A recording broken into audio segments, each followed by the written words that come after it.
श्रीगुरुभ्यो नमः। हरिः ओम्। ध्यातवेदसे सुनवामसो ममराति यतो निदहति वेदः सनः परशति दुर्गानि विश्वानावेव सिन्धुं दुरितादग्निः तामग्निवृणं तपसा ज्वलन्तीं वै रोचनीं कर्मफलेजुष्टां दुर्गां देवीं शरणमहं प्रपद्ये। ఇంద్రకీలాద్రి దుర్గి మహాదేవమేశ్వరి నమో నమః.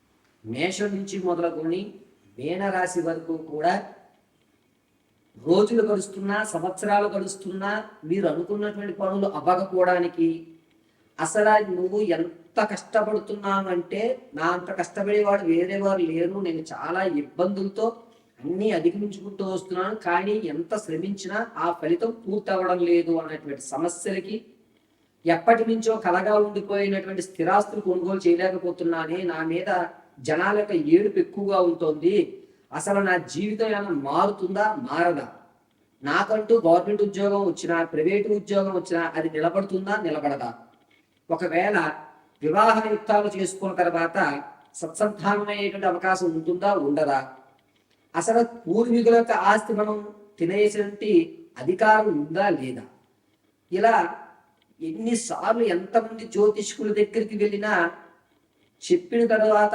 జరగడం లేదు. అదేవిధంగా ప్రతి ఉగాదికి కూడా గమనాలు మారిన తర్వాత నా జాతకంలో ఎన్నో ఇబ్బందులు ఎదుర్కొంటున్నాను, ఈ రోజున్న పరిస్థితి రేపటి పరిస్థితి కంటే దారుణంగా ఉంటుంది, అసలు రేపు అనే పదాన్ని తలుచుకుంటే భయం వేస్తోంది, ఇలా అనేకమైనటువంటి సమస్యలు చాలా మంది వద్ద మానవుని పురోహితులని కానీ ఆస్ట్రాలజిస్టులను కానీ కలిసి అసలు నా జీవితంలో మంచి అనేటువంటిది ఉంటుందా, నా జీవితంలో నేను బాగుపడే అవకాశం ఉందా, నేను ఏదన్నా యాక్సిడెంట్ల నుంచి తప్పించుకోవడానికి, గండాల నుంచి తప్పించుకోవడానికి మార్గాలు ఉన్నాయా, నా పరిస్థితి ఏమిటి గురువు గారు అనేటువంటి అనేకమైనటువంటి మీ మనసులో ప్రశ్నలకి ఈ రోజున సమాధానం అనేటువంటిది చెప్పడం జరుగుతుంది.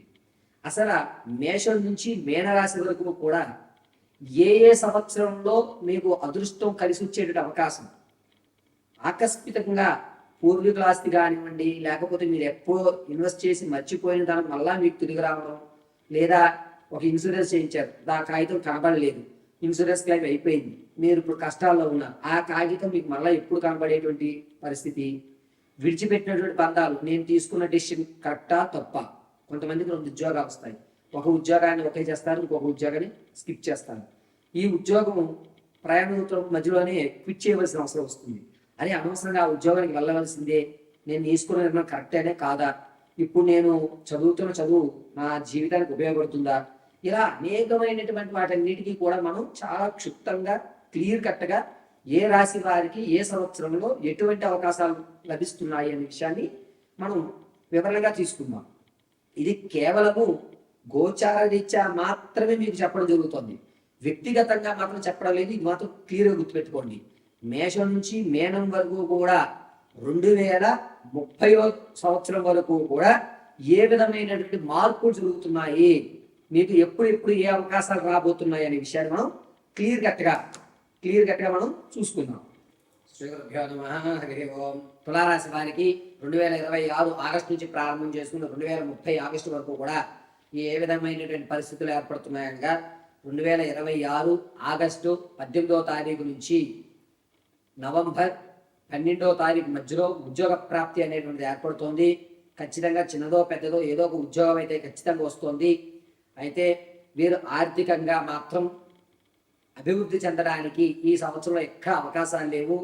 ఆర్థికంగా అప్పుల బాధ కానీ, మీకంటూ వ్యాపారాల్లో ఇబ్బందులు కానీ, అప్పుల్లో ఇంకా కూలిపోతున్నారు, దీని నుంచి బయటపడేటువంటి మార్గాలు కానీ, ఇవన్నీ కూడా 2027 మార్చి 8వ తారీఖు నుంచి బయటపడడానికి మార్గాలు, మీకంటూ పర్వాలేదు ఒక రూపాయి నేను అప్పు తీర్చేయగలుగుతాను ఒక నమ్మకం అనేటువంటి 2027 మార్చి నుంచి మాత్రమే ఏర్పడుతుంది. పైగా 2027 ఏప్రిల్ నెల 9వ తారీఖు నుంచి 28వ తారీఖు మధ్యలో మీకంటూ ఒక ఛాన్స్, ఇగో ఈ వ్యాపారం చెయ్యి, నేను స్లీపింగ్ పార్ట్నర్గా ఉంటాననేటువంటి అవకాశం అయితే ఏర్పడుతుంది. ఇక అద్భుతంగా తాత ముత్తాతల నుంచి లభించేటువంటిది కానీ, ఏదన్నా ఆస్తి కానీ, మీరు అమ్ముదాం అనుకున్న భూమి వ్యవస్థలో కానీ మీకంటూ ఒక రూపాయి లాభం అనాలి అనుకుంటే 2028 ఫిబ్రవరిలో ఫిబ్రవరి 18వ తారీఖు తర్వాత మాత్రం అమ్మకాలు పెట్టండి. దానివల్ల మీరు ఇప్పుడు పెట్టిన దానికంటే అప్పుడు రూపాయికి 2.5 రూపాయి లాభం అనేటువంటి ఏర్పడుతూ ఉంటుంది. ఏ విషయాల్లో వ్యవస్థలోనూ వివాహం అనేటువంటిది 2027 జూలై 19వ తారీఖు తర్వాత మొదలుపెట్టండి. జూలై 19వ తారీఖు మధ్యలో మాత్రం ఎక్కడా కూడా వివాహ పొంతను చూడొద్దు. 2027 జూలైలో మాత్రమే వివాహానికి అద్భుతంగా కలిసి వస్తుంది. ఈలోగా మీరు ఎన్ని సంబంధాలు చూసినా, ఎంతవరకు వ్యవస్థలోకి వెళ్ళినా కూడా వచ్చేటువంటి సంబంధాన్ని 1కి 10 సార్లు ఆలోచించుకోండి. మోసపూరితమైనటువంటి సంబంధాలు, మిమ్మల్ని నమ్మించి మోసం చేసేటువంటి సంబంధాలు మాత్రమే గోచరిస్తున్నాయి. తులారాశి వారికి గురుడు శుక్రుల నీచయుక్తంతో నడుస్తూ ఉండడం వల్ల 2028లో ప్రమాదం అనేటువంటిది 2027 నవంబర్ నుంచి ప్రారంభం చేసుకుని 2028 ఫిబ్రవరి 28వ తారీఖు మధ్యలో ప్రమాదం జరుగుతుంది. అది కూడా ముఖ్యంగా పక్కటెముకలు కానీ వెన్నునాడులు కానీ సర్జరీ జరిగేటువంటి అవకాశమే ఎక్కువగా గోచరిస్తుంది. ఇదే సంవత్సరంలో 2027 ఫిబ్రవరి 8వ తారీఖు నుంచి 2027 ఫిబ్రవరి 27వ తారీఖు నుంచి ఏప్రిల్ 3వ తారీఖు మధ్యలో గొంతుకు సంబంధించి కానీ లేదా హార్ట్కి సంబంధించి కానీ ఇబ్బందులు అనేటువంటివి తులారాశి వాళ్ళు చూస్తున్నారు. మళ్ళా ఈ ఇబ్బందులు అనేటువంటివి 2028లో పునరుద్ధీకరణ అవుతాయి. కాబట్టి 2027 2028 ఆరోగ్యం పట్ల డాక్టర్ గారి యొక్క పర్యవేక్షణలో సలహాలు మాత్రమే తులారాశి వారు తీసుకోండి. వ్యక్తిగతమైనటువంటి ఏ విధమైన సలహాలు ప్రయత్నాలు ఆరోగ్యం విషయంలో 2027 ఫిబ్రవరి నుంచి చేపట్టరాదు. ఇది గుర్తుపెట్టుకోండి. 2029లో మాత్రమే మీకు తాత ముత్తాతల నుంచి లభించేటువంటి ఆకస్మిక ధనం అనేటువంటిది 2029 జూలై 7వ తారీఖు నుంచి ప్రారంభం చేసుకుని ఆగస్టు 18వ తారీఖు మధ్యలో ఆకస్మికంగా లంప్స్గా ఒక అమౌంట్ అనేటువంటిది మీరు చూడడం జరుగుతుంది. అంతేకాకుండా 2029లో మీరు ఊహించకుండానే రాజకీయంగా కానీ లేకపోతే మీ వార్డులలో కానీ మిమ్మల్ని ఒక రాజకీయ పదవికి కట్టుబెట్టడం అనేది జరుగుతుంది. మీ విలువను తెలుసుకుని అబ్బా ఇతను లేకపోతే మనం ఏమి చేయలేము, ఇతనే మనల్ని అందరూ రక్షిస్తూ ఉంటాడని మీ విలువ అనేటువంటిది 2029 జూలై 27వ తారీఖు నుంచి మీ విలువను జనాలందరూ గుర్తించడం జరుగుతూ ఉంటుంది. అంతేకాకుండా 2028లో ఖచ్చితంగా స్థిరాస్తి అనేటువంటి కొనుక్కున్నారు. అది కూడా 2028 ఏప్రిల్ 9వ తారీఖు నుంచి ప్రారంభం చేసుకుని ఆగస్టు 14వ తారీఖు మధ్యలో స్థిరాస్తి కానీ చరాస్తి కానీ ఖచ్చితంగా తులారాశి వారు కొనుగోలు అయితే చేస్తున్నారు. ఖచ్చితమైనటువంటి ఇన్నాళ్ళ కళని 2028లో మాత్రం మీరు నెరవేర్చుకునేటువంటి అవకాశం ఏర్పడుతుంది. ఈ సంవత్సరంలో 2026 సెప్టెంబర్ 7వ తారీఖు నుంచి అక్టోబర్ 23వ తారీఖు మధ్యలో తులారాశి వారు ఏవైతే సేవింగ్స్ ఉన్నాయో అందులో 30% సేవింగ్స్ని బయటికి తీసి అనవసరమైన ఖర్చులు ఖర్చు పెట్టడం జరుగుతుంది. ధనం ముఖ్యం కాదు. ముందు మనం ఆనందంగా ఉండాలని కుటుంబాన్ని టూర్కి తీసుకెళ్ళమనో లేకపోతే వేరే వాళ్ళకి అప్పు ఇవ్వడానికనో మీ దగ్గర ఉన్న సేవింగ్స్ మొత్తం ఖర్చు పెట్టేటువంటి అవకాశం 30% ఈ సంవత్సరంలో కనబడుతుంది.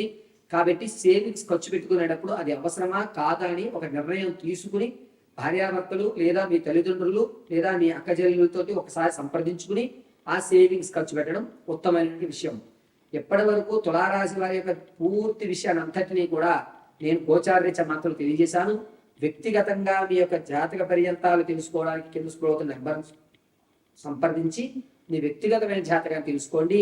2030 వరకు కూడా ఏ విధమైన మార్పులు జరగబోతున్నాయి అనేది నాకున్నటువంటి జ్ఞానాన్ని ఉపయోగించి లగ్నయుక్తంతో మీకు చెప్పడం జరిగింది. పరమేశ్వర